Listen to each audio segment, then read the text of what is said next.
I was very disturbed with what I saw the mainstream media do when I visited the memorial at Marjorie Stoneman Douglas High School in Parkland, Florida.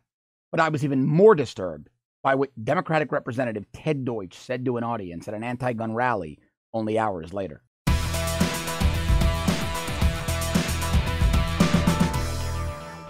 Living in South Florida, only about 30 minutes from the scene of last week's horrific shooting at Marjorie Stoneman Douglas High School in Parkland, Florida, I had to drive over and pay my respects to the victims, their families, their friends, colleagues, the faculty members who were killed.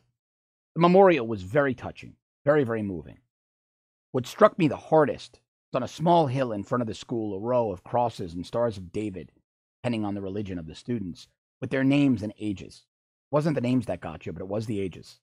14, 14, 15, 16, 17.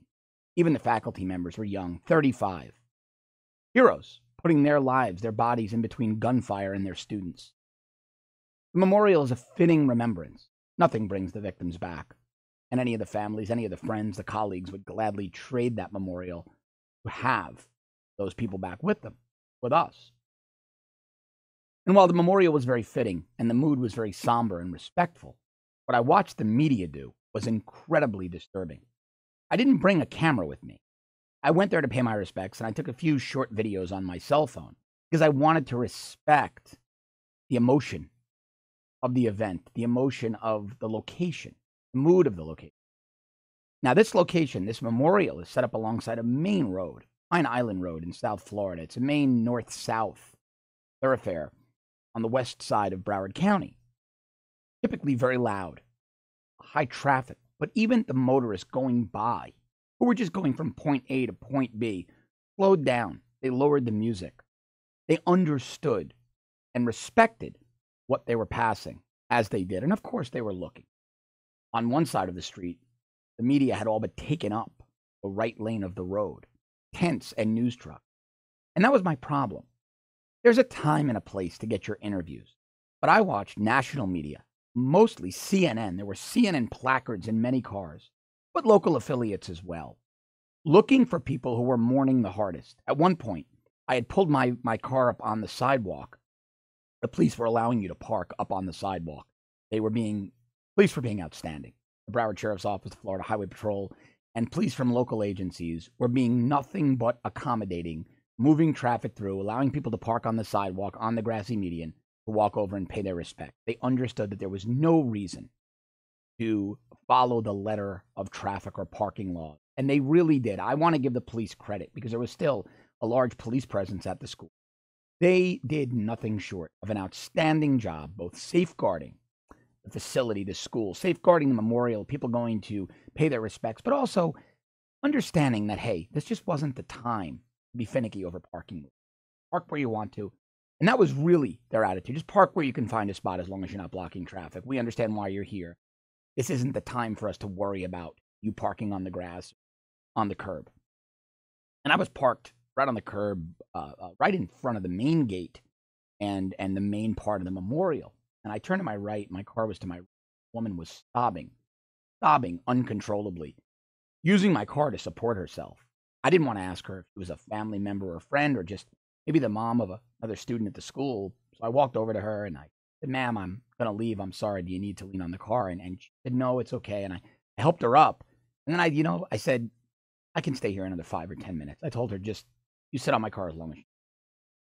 And that was pretty much the sentiment of everyone there. And I walked away and I just looked at some more of the cards and messages on the gate while she composed herself. At least anyone can do. I didn't need to be anywhere at that moment, and she had every right to feel what she was feeling. But the media, the mainstream media, didn't seem to respect that. Because seconds after I walked away, after I told her, "You want to use my car as a bench, use it all day," they were there with cameras in her face. They were looking for the people sobbing. They were looking for the people hugging and crying and shoving cameras in their faces. And I found that to be particularly reprehensible. I'm all for aggressive coverage. I'm all for going to the scene. I'm all for getting stories. But when the time is right. And I overheard a conversation between two local reporters. There were 3 funerals yesterday for victims. And they were actually having a debate. Should we go to the funeral? Well, I don't know. Will it look bad for us if we go to the funeral? Well, it might look bad for us if we go to the funeral. But then again, we can get some real good shots of people coming out of the funeral. And I was thinking to myself, do you have any shame? The story has been covered ad nauseum. Do you really need to go to the funerals and shove cameras in these families' faces? I'll never cover a story like that. I understand the need to cover emotion. I understand the need to get raw footage. But half a week after an incident, I'm never going to be the guy that shoves the camera in the face of a grieving family outside of the funeral home where they're laying their child to rest or they're having a wake before they bring their child to the cemetery. Quite frankly, I don't know how people who do that live with them. But even worse, something very disturbing happened yesterday when a teacher named Sarah Lerner started texting students. There were students on scene showing me their cell phones. I got to talking with a couple of them, and I told them I'm a pro-Second Amendment guy, and I work for this network. And they were very, very friendly. And the students, despite what you're hearing on CNN, despite what you're hearing in the left-wing mainstream media, not every student is pro-gun control. In fact, these students were very smart kids. And they said, we don't like the way the media is making this about politics. How about you just respect our friends and classmates who were killed, our teachers and coaches who were killed? One of their teachers, a woman named Sarah Lerner, was texting students on their personal cell phones, encouraging them and their families to go over to the Coral Springs Center for the Arts, a few miles down the road. Coral Springs is a town that neighbors Parkland, and attend an anti-gun rally. She said the rally was sponsored by Everytown for Gun Safety, which used to be called Mayors Against Illegal Guns. These are very radical anti-Second Amendment groups funded by Michael Bloomberg. Well, after I was able to establish by literally looking at the cell phones of these students, they let me, that this rally was in fact real, was in fact taking place, I decided to go to the rally myself. It took place at 3 p.m. yesterday in Coral Springs Center for the Arts. I went there. Democratic Representative Ted Deutsch, Marjorie Stoneman Douglas High School, was in his district. He spoke, and he lied.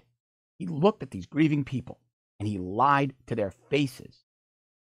And I'm going to tell you, on my longer show, Off the Cuff Declassified, just what Congressman Ted Deutsch lied to these grieving families, to this grieving community about. If you like this incredibly important content, please let me keep bringing it to you. Subscribe to our premium service at www.therebel.media/shows. If you're already a subscriber, thank you very, very much. Please don't forget to check out our app. Please go to your app store and check out our app. Download it. It's a great way to get all this content. We're going to be bringing you very important content as it develops about the Parkland story and other important stories. As always, thank you very much for watching. Check out my new longer show, Off the Cuff Declassified, right here on The Rebel. I'll be back with you tomorrow.